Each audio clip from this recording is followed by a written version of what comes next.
سب کے لیے، قربانی ہے یہ رب کے لیے، قربانی ہے یہ رب کے لیے، قربانی ہے یہ رب کے لیے۔ دیکھا حضرت ابراہیم نے ایسا، قربان کر رہا ہوں خواب میں بیٹا۔ ناظرین کرام، آپ کو خوش آمدید کہتے ہیں۔ خواجہ غریب نواز ویلفیئر ٹرسٹ کی جانب سے قربانی اپیل 2023 میں، اور میں بھی ٹائٹل سن رہا تھا، کیا خوبصورت ٹائٹل ہے کہ قربانی ہے رب کے لیے۔ اور اگر اس یقین کے ساتھ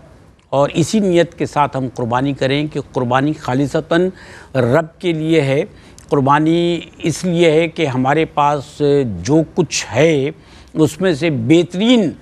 جو ہے وہ اللہ تعالیٰ کے حضور پیش کر دیں۔ یاد رکھیے کہ یہ جو دنیا کی زندگی ہے، اس میں ہماری کامیابی یہ ہے کہ ہم اللہ تعالیٰ کی رضا حاصل کر لیں، اور اللہ تعالیٰ نے اپنی رضا حاصل کرنے کے لیے ہمیں راستے بتا دیے ہیں کہ دیکھو ان راستوں پہ چلو گے، یہ عمل کرو گے تو میری رضا حاصل کر لو گے۔ زبان سے اللہ تعالیٰ کا نام لینے سے، شکر ادا کرنے سے اللہ تعالیٰ کا ایک مرحلہ تو طے ہو جاتا ہے، لیکن اس پر عمل کرنا جو ہے وہ بہت ضروری ہے کہ ہم اپنی زندگی کے معاملات کو، افعال کو، اور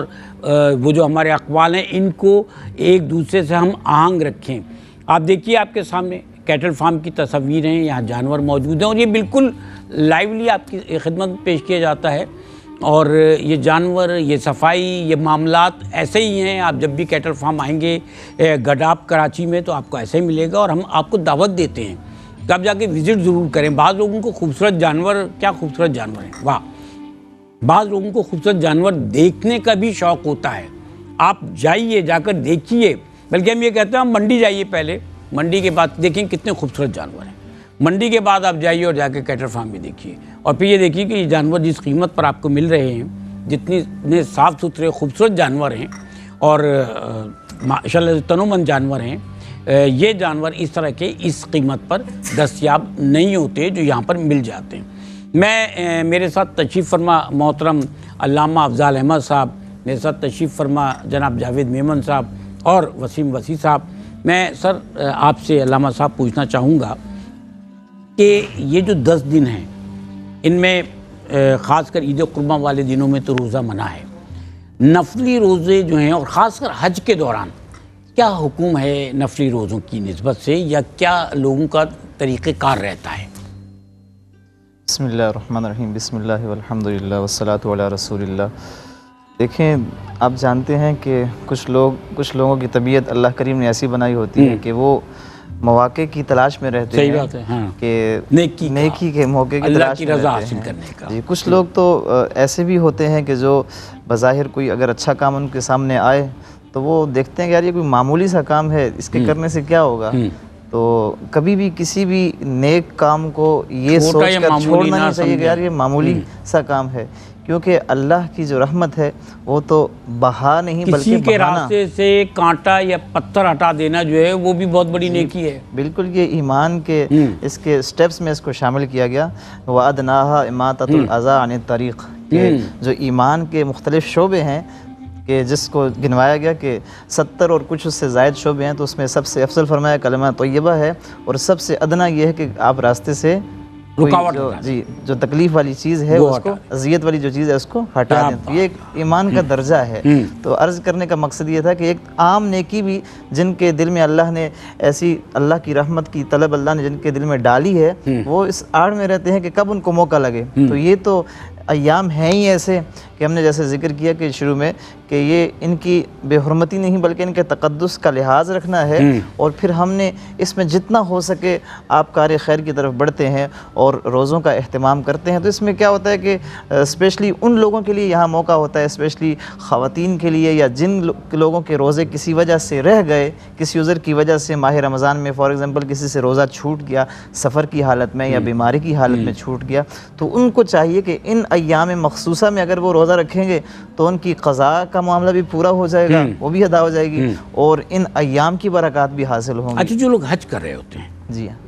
تو 8 تاریخ سے عام طور پہ 10 تاریخ تک کے درمیان یہ معاملات ہوتے ہیں، پھر 11 12 قربانی وغیرہ دوسرا بھی ہے۔ تو یہ جو 8 تاریخ سے 9 تاریخ تک کا وقت ہے، کیا اس میں روزے رکھنے کی اجازت ہے اور لوگ روزے رکھتے ہیں؟ دیکھیں وہاں آپ کو پتہ ہے کہ حج ایک یقیناً ایک مشقت والا کام ہے، تو اس میں عام حالت میں تو اس میں بعض ایسے لوگ بھی ہو سکتے ہیں کہ جو ڈائریکٹ گئے اور انہوں نے جا کر وہاں عرفات میں قیام کیا، سکونت کی اور رکن اعظم ادا کیا، باقی کچھ ارکان ادا کیے، یعنی جن کو یوں سمجھ لیں کہ جو VIP حج کرتے ہیں ان کے لیے تو یہ اپرچونٹی ہوتی ہے کہ وہ ان کو چاہیے کہ وہ اس طرف باقی آئیں۔ تو بہت جی ہاں مشقت والا کام تو وہاں ظاہر ہے ایسا بھی ہے کہ حج پیکیجز ہیں نا، بعض لوگوں کو پرانے مینا میں بھی ٹھہرایا جاتا ہے، آپ کو پتا ہوگا اولڈ مینا میں۔ جی اور پھر آپ جانتے ہیں کہ سفر میں تو ویسے ہی روزے میں رخصت ایک عام حالت میں بھی ہوتی ہے، اب وہاں بھی ظاہر ہے وہ مسافر ہوتے ہیں تو وہاں رخصت آلریڈی ان کے پاس موجود ہے، اب وہ عزیمت اپنائیں تو اللہ جس کو ہمت توفیق دے کہ ان دن کی برکات وہ حاصل کرے، تو وہ اس کی اپنی ہمت ہے، تو اس کی اپنی طاقت ہے، اس کا اپنا اخلاص ہے کہ اللہ نے جو اس کو جتنا عطا کیا۔ لیکن بہرکیف کیونکہ وہ اس وقت خاص حالت سفر اور مشقت والے سفر میں ہوتے ہیں تو ان کی وہاں کنڈیشنز ہیں، کچھ وہ لوگ لمحات رکھتے بھی ہیں۔ ایسے جی ہاں، وہ جس جگہ وہ حاضر ہوتے ہیں وہاں ان کے ہاتھ اٹھانا وہ دوسری جگہ میں سمجھتا ہوں کہ روزہ رکھ کے ہاتھ اٹھانے والوں سے زیادہ وہ مبارک اور مقبول ہے، وہ جگہ ہی ایسی ہے، مقبولیت والی جگہ ہے کہ جہاں سرکار علیہ الصلوۃ والتسلیم نے جو آخری جو خطبہ ارشاد فرمایا وہاں سے امت کو جوڑا، اور جو ایک کنسیپٹ پہلے دور جہالت میں جو لوگوں کے ذہنوں میں موجود ہوتا تھا، صرف ایک بات کر رہا ہوں کہ جیسے اہل عرب ہیں تو عرب کا معنی آپ جانتے ہیں کہ لغوی اعتبار سے فصیح، بلیغ، اچھا بلیغ کلام کرنے والے، واضح کلام کرنے والے، اور وہ اپنے علاوہ سرکار علیہ تحیت و تسلیم کے اعلان نبوت سے پہلے وہ اپنے علاوہ باقی سب کو کیا سمجھتے تھے؟ عجم، یعنی گونگا سمجھتے تھے کہ ان کو کوئی بولنا نہیں آتا۔ تو ان چیزوں کو سرکار علیہ تحیت و تسلیم نے وہاں پر ختم فرمایا، اور آپ اقل اسلام نے یہ برملا اعلان فرمایا کہ کسی کالے کو کسی گورے پر، کسی گورے کو کالے پر، عربی کو عجمی، عجمی کو عربی پر کوئی فوقیت نہیں ہے، یہ کنسیپٹ وہاں ختم کیا گیا۔ تو وہ تو جگہ ہی ایسی ہے۔ اور اس میں ایک اور خوبصورت بات کیا ہے، یہ نہیں کہا کہ کسی گورے کو کالے پر، بلکہ یہ بھی کہا کہ کسی کالے کو بھی گورے پر۔ جی بالکل ایسا ہی، یہ الفاظ دونوں موجود ہیں۔ یہ الفاظ کی خوبصورتی ہے، کسی عربی کو اجمی پر اور کسی اجمی کو عربی پر، دونوں طرف سے۔ جی اسی روایت کے آخر میں سرکار تحیت و تسلیم نے کلام پاک کے جو کلمات ہیں وہ بھی ارشاد فرمایا کہ ان اکرمکم عند اللہ اتقاکم، کہ یہ رنگ و نسل یہ کوئی برتری والی چیز نہیں ہے، بلکہ اللہ کے نزدیک جو تمہارا تقوی ہے، جو زیادہ متقی پرہیزگار ہوگا وہی اللہ کے زیادہ قریب ہوگا۔ تو یہاں معیار سرکار علیہ السلام نے بیان فرما دیا۔ تو جس جگہ حجاج کرام ہوتے ہیں وہاں سے ایسے ہدایت کے چشمے وہاں سے رونما ہوئے اور جاری ہوئے تا قیامت مسلمانوں کے لیے کہ بندہ وہاں جائے، ہاتھ اٹھائے تو یقیناً اس کی اپنے بھی اللہ کریم اس کے بگڑے کام سنوارتا ہے۔ بلکہ فرمایا گیا نا ایسے ہے جیسے کہ ابھی مادر شکم سے دنیا میں آیا ہے۔ وہ بالکل ایسا ہے کہ جس نے جو حج کر کے وہاں سے لوٹا تو وہ ایسا ہی اللہ اس کو گناہوں سے پاک کر دیتا ہے کہ جیسا پاک کر دیتا ہے، لیکن ایمان احتساب کے ساتھ جو حج ہو جس کی قبولیت ہو، ایمان بالکل، اور اللہ تعالیٰ سب کے حج کو قبول فرمائے۔ آمین بلا شبہ۔ اچھا میں ایک اور بات آپ سے جاننا چاہ رہا تھا جاوید میمن صاحب، ہم نے یہ دیکھا ہے کہ زندگی میں جو دین اسلام نے ہمارے اوپر کچھ چیزیں ایسی فرض فرمائی ہیں جن کی ہم ادائیگی کرتے ہیں، اور اس ادائیگی کو ہم بہت محبت سے، پیار سے، منظم انداز میں کرتے ہیں۔ مثال کے طور پہ مسجد میں وہ ہے نا کہ ایک ہی صف میں کھڑے ہو گئے محمود و ایاز، نہ کوئی بندہ رہا نہ کوئی بندہ نواز۔ مسجد میں کبھی اس بات پر تکرار نہیں ہوتی، اختلاف نہیں ہوتا کہ تم اس صف میں کیوں ہو اور میں کیوں نہیں ہوں، میں بڑا ہوں یا تم بڑے ہو، یا میں چھوٹا ہوں تم چھوٹا، نہیں ہوتا نا۔ لوگ وہاں ٹالرنس بہت ہوتی ہے، ایک دوسرے کا خیال رکھ رہے ہوتے ہیں، جگہ دے رہے ہوتے ہیں، ایسا ہی ہے نا۔ پہلے صف میں اختلاف نہیں ہوتا، برداشت بھی ہوتی ہے، صبر بھی ہوتا ہے۔ آپ حج، دنیا میں سب سے بڑا جو اجتماع ہوتا ہے وہ حج کا ہے، اس سے بڑا اور اس سے آرگنائز اجتماع حج عمرہ نہیں ہو سکتا، جہاں لاکھوں لوگ موجود ہیں،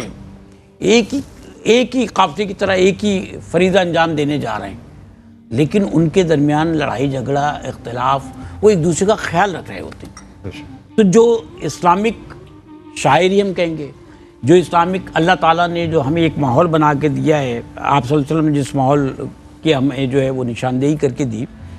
اس ماحول میں جب انسان رہتا ہے تو امن کے ساتھ رہتا ہے، منظم انداز میں رہتا ہے، ایک دوسرے کا خیال رکھتا ہے، لیکن جب ہم وہاں سے ہٹ کر دوسرے معاملات میں جاتے ہیں تو دست و گریباں ہو جاتے ہیں۔ اس کا مطلب یہ ہے کہ جو اسلامک ہمارا کلچر ہے وہاں تک صحیح ہے، وہ ہمیں منظم بھی رکھتا ہے، صبر اور شکر کے درجے پر بھی رکھتا ہے، اور ایک دوسرے سے محبت بھی پیدا کراتا ہے۔ تھوڑی سی اس پہ گفتگو فرمائیے کہ سوسائٹی میں ہمیں خود انداز ہے نا ہمیں کیا کرنا چاہیے۔ اچھا یہ دیکھیں، آپ کو ایک بات بتاؤں کہ یہاں سے حج کے لیے ماشاءاللہ لاکھوں لوگ جاتے ہیں، یعنی پاکستان سے بھی کافی، ہم اپنے پاکستان میں دیکھ لیں، کراچی سے دیکھ لیں،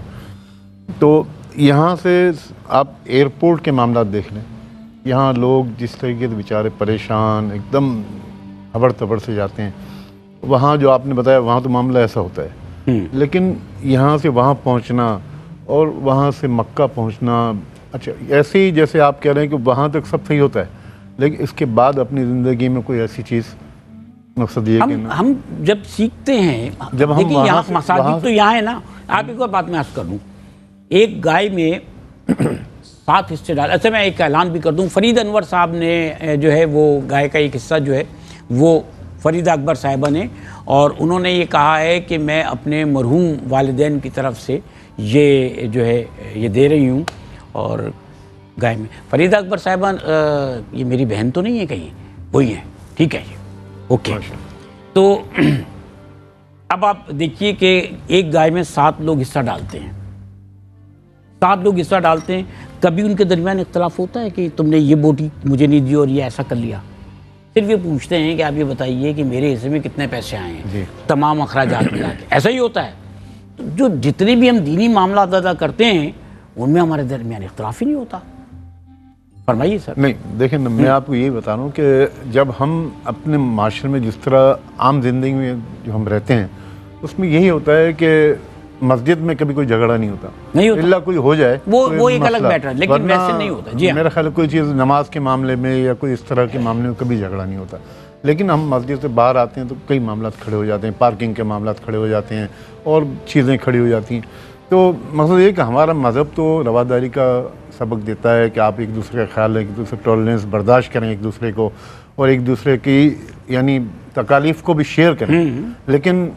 ہم وہیں تک مسجد کے حدود تک تو خیال کرتے ہیں، اس کے بعد نہیں کرتے۔ شاید مفتی صاحب اس سلسلے میں زیادہ روشنی ڈال سکیں۔ ہاں میں مفتی صاحب سے رجوع کرتا ہوں۔ یہ کہ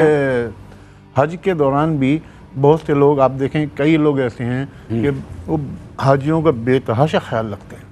ارے سر بہت خیال، مطلب بہت خیال رکھتے ہیں، کیسا خیال کرتے ہیں کہ اپنی چیز بھی بھول جاتے ہیں۔ ارے میں نے دیکھا جب پہلی دفعہ میں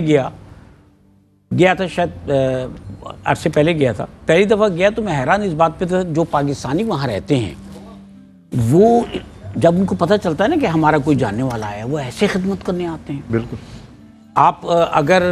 حرم میں خانہ کعبہ میں زیادہ ٹائم گزاریں تو چپل عام طور پہ ہوتا ہے کہ چپل جو آپ کے ہیں وہ 2 گھنٹے 3 گھنٹے بعد وہاں سے ہٹا دیے جاتے ہیں۔ رات کو اگر میں حرم میں موجود ہوں خانہ کعبہ میں، اور خانہ کعبہ میں موجود ہوں اور صبح میں آؤں، تو کیا آپ سوچیں کہ وہاں ایک صاحب جو ہیں وہ نئے چپل خرید کر مکہ ٹاور کے نیچے سے وہاں ملتے ہی مہنگے، اور صبح صبح باہر کھڑے میں آپ کا انتظار کر رہا تھا ناشتہ کر لیں میرے ساتھ چل کے۔ میں کہتا تھا کیا ہے یہ؟ اسی طرح بہت زیادہ کرتے ہیں لوگ، بہت، ہر ایک کی، یعنی صرف میری یا آپ کی نہیں، ہر ایک کی۔ میں نے پوچھا بادلون کا کہ اللہ کے مہمان جب یہاں پر آئیں تو ہم اگر ان کی خدمت نہیں کریں گے تو پھر کس کی کریں گے؟ ایک دفعہ ہوٹل میں نے اس سے کہا، ہوٹل کا جو تھا، میں نے کہا یار مجھ سے تو یہ طے ہوا تھا کمرے میں جس میں آپ مجھے بھیجیں اس میں آپ مجھے بتا رہے ہیں کہ اتنے بیڈ ہیں۔ اس نے کہا آپ یہ بتائیے آپ مہمان کس کے ہیں؟ میں نے کہا اللہ کا۔ کہا پھر آپ مجھ سے سوال کیوں کر رہے ہیں؟ خاموش ہو گیا۔ اور یہ ایک الگ بات ہے، میں گیا ہوٹل میں تو میں اکیلا تھا اس روم میں، تو جب بندے کو یہ احساس دلا دیا جائے اور وہاں موجود لوگوں کو یہ پتہ ہو کہ اللہ کے مہمان ہیں، تو آپ یہ بتائیے آپ کا درجہ کتنا بڑا بلند ہو جاتا ہے۔ لیکن وہاں لوگ خدمت کرتے ہیں، وہاں کے مقامی لوگ بھی جی وہی حاجی کہہ کے پکار کرتے ہیں، یعنی آپ نے حج نہیں کہہ لیا، اس کے بعد حاجی کہہ کے پکارتے ہیں۔ عمرے کے جب آتے ہیں، جب بھی ہم وہاں جاتے ہیں تو حاجی کہہ کے پکارتے ہیں۔ اچھا جناب حسن نواز صاحب نے گائے میں ایک حصہ جو ہے وہ لیا ہے، اور فریدہ اکبر صاحبہ نے اپنے والدین کے لیے دعا کا بھی کہا تھا، اپنے مرحوم والدین کے لیے، تو سر ذرا دعا فرما دیجیے فریدہ اکبر صاحبہ کے والدین کے لیے۔ اللهم صل وسلم وبارك على سيدنا مولانا محمد وآله وصحبه وبارك وسلم. اللهم ربنا اغفر لنا ولإخواننا الذين سبقونا بالإيمان ولا تجعل في قلوبنا غلا للذين آمنوا ربنا إنك رؤوف رحيم. ربنا اغفر لي ولوالدي وللمؤمنين يوم يقوم الحساب. مالک مولا پاک پروردگار، اس پروگرام کو جتنے بھی لوگ جو سماعت کر رہے ہیں، جو اس کو دیکھ رہے ہیں، مالک مولا ان کے جتنے بھی اعزا اقربا اس دنیا سے ایمان کے ساتھ پردہ کر کے چلے گئے، مولا سب مرحومین کی بے حساب بخشش و مغفرت فرما. بالخصوص یا رب کریم تیری ایک بندی جنہوں نے فریدہ اکبر صاحبہ، جنہوں نے اپنے والدین مرحومین کے اصال ثواب کے لیے ان کے لیے بطور صدقہ جو حصہ ملایا اور اپنے مرحومین والدین کے لیے دعائے مغفرت کے لیے کہا، مالک مولا پاک پروردگار ان کی اس مخلصانہ اس حصے کی بدولت مالک مولا پاک پروردگار ان کے والدین کی بھی بے حساب بخشش و مغفرت فرما. انہیں کروٹ کروٹ جنت نصیب فرما. ان کو جنت میں مالک مولا سرکار تحیت و تسلیم کی شفاعت کبری نصیب فرما. اکال اسلام کے لواء الحمد کے سائے تلے جگہ عطا فرما. رب کریم ہم تمام کو اپنی اپنی موت سے پہلے قبر و آخرت کی تیاری کی توفیق عطا فرما برحمتک یا ارحم. یہ جو ہمارا مذہب جو ہمیں درس دیتا ہے برداشت کا، ٹالرنس کا، اس نسبت سے ارشاد فرمائیے سر. اصل راستہ تو یہی ہے نا. بسم اللہ الرحمن الرحیم. دیکھیں ہمارے یہاں ایک چیز رائج ہے کہ جب ہمارا کسی سے کسی چیز پر کوئی آمنا سامنا ہو جائے، کسی سے کوئی ٹکر ہو جائے، تو ہم کیا کرتے ہیں کہ اگر کوئی ہو ہم سے لوئر طبقے کا تو ہم اس پہ اپنا پورا جو اپنا بھرم ہے وہ اس پہ ظاہر کرتے ہیں، اسے دبانے کی کوشش. جی ہم بھی کچھ ہیں، میں بھی کچھ ہوں.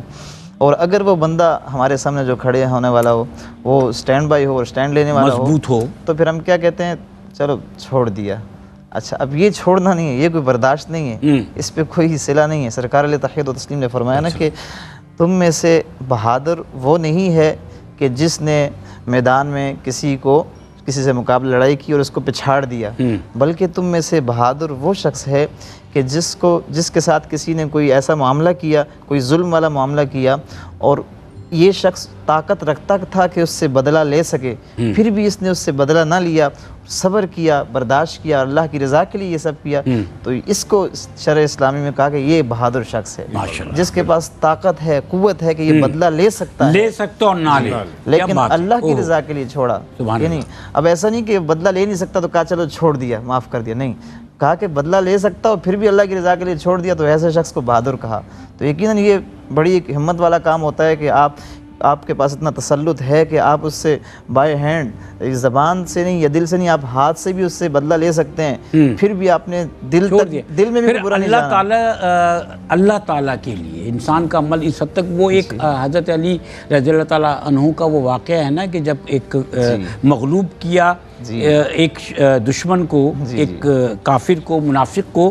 اور اس نے ایک عمل کیا تو آپ نے اس کو چھوڑ دیا، کہا نہیں اب اس میں میرا بغض جو ہے یا بدلہ شامل ہو گیا، میں تو اللہ تعالیٰ کے لیے کرا تھا. تو اللہ تعالیٰ کے لیے انسان کا عمل. سر محترم وسیع صاحب، ایک کلام آپ سے ہم سنیں گے، پھر ہم وقفے کی طرف جائیں گے، ارشاد فرمائیے گا.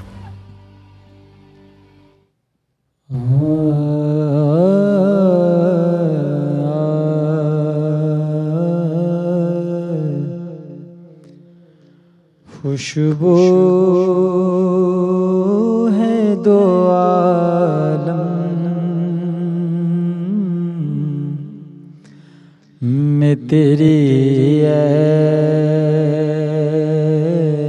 گل چیدہ،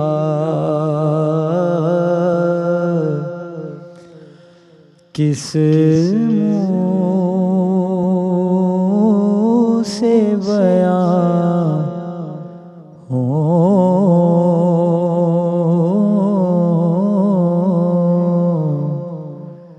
تیرے اوصاف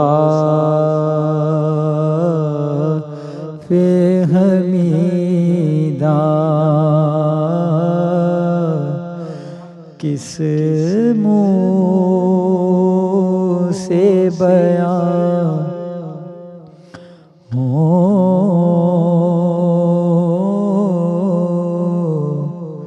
تیرے اوصاف حمیدہ.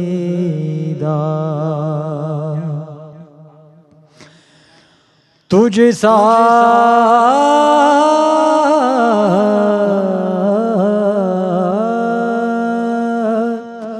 کوئی آیا ہے نہ آئے گا جہاں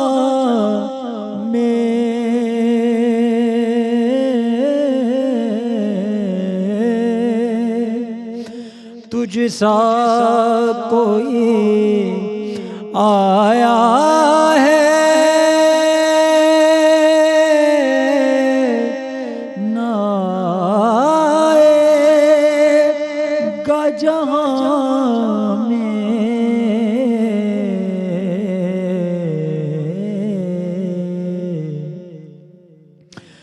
دیتا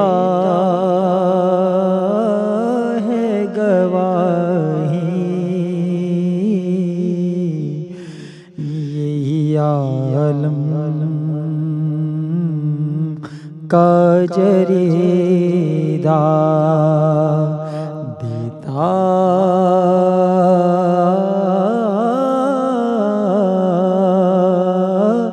ہے گواہی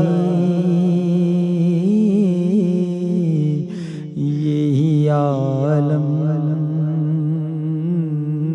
کا جریدہ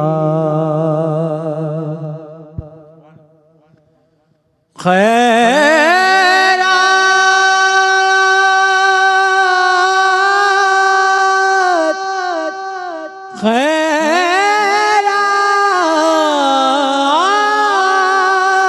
خیرات خیرات خیرات مجھے اپنی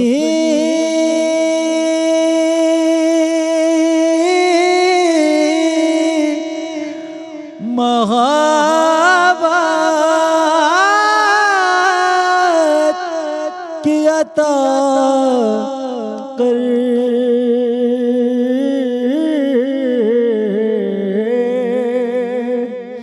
خیرات مجھے اپنی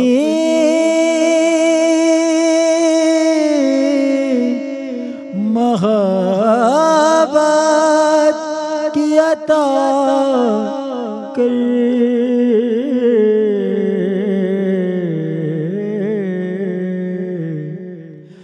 آیا ہوں تیرے در پہ بدامان دریدہ خیرات